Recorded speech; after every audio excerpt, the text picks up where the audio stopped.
Escape routes had also been checked, so that no one could escape.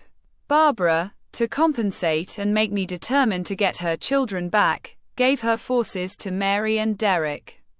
In order to evacuate the people quietly and quickly, the local forces had secretly informed the families that they should be ready to leave and reach the points where the ships were waiting for them.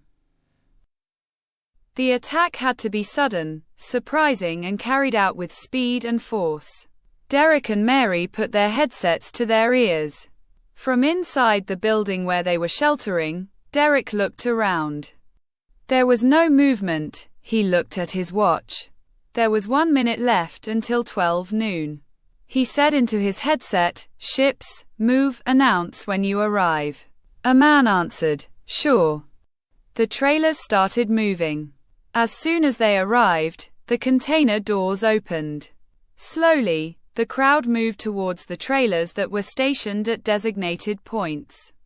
The movements were designed to create the least suspicion, and among the people, there were armed men who had hidden their weapons, ready to take action at the slightest incident. Time was moving forward without stopping. Derek looked at Mary and nodded. The loading had taken longer than they had imagined. Finally, after 45 minutes, all the units announced the end of the loading. Derek said, "Stay away from the port." After a while, a voice said, "There are no ships in the ports, we are ready. Start." The forces rushed into the neighborhood from all directions, and the attack began with breaking glass and exploding grenades. After a while, the entire neighborhood became a battlefield. The sound of shooting, explosions, screams, breaking glass, erased the silence.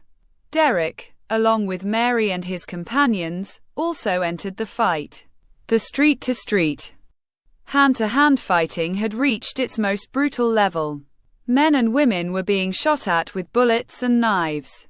Derek and Mary were advancing, shooting. Suddenly, they saw several bikers coming towards them, and after a while they started shooting. Some of them moved away from the others. One shouted, "RPG."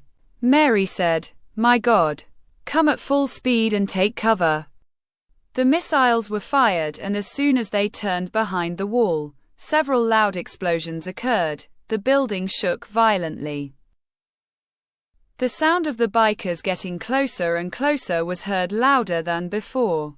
Everyone grabbed grenades, and as soon as the first group appeared, they threw grenades and shot.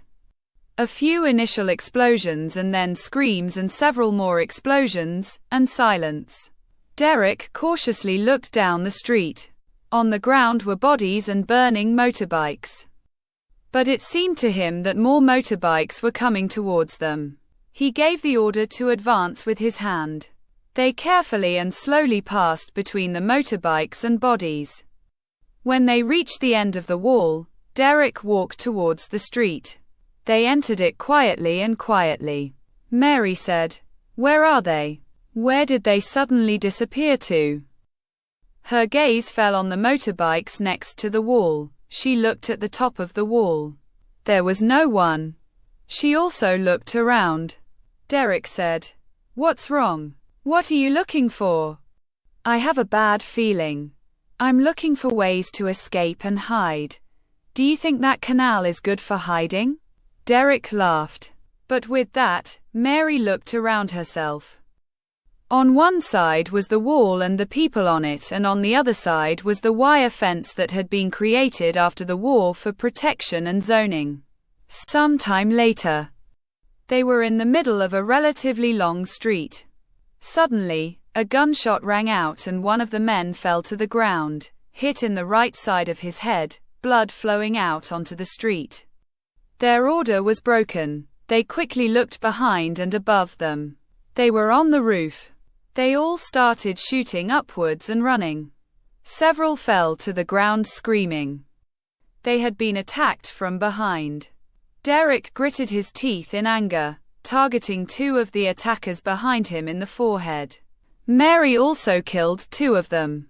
Derek shouted, "Take cover by the wall." Mary said. No. Go towards the canal, Brian. Derek wanted to understand the reason for Mary's words when she pointed at the ambush of the other bikers, especially the RPG women. Damn it. Everyone towards the canal. They started running. The missiles were fired. Derek wrapped his arms around Mary's waist and body for a moment and threw himself towards the canal. The sound of explosions and dust filled the air. Derek shook himself gently. He was alive. But he couldn't hear anything. He seemed to have lost his hearing due to the blast wave. His gaze caught Mary. He tried to pull himself away from her. He looked at her head. It wasn't hurt. He lay on his back on the ground and prepared to shoot anyone who came near the canal.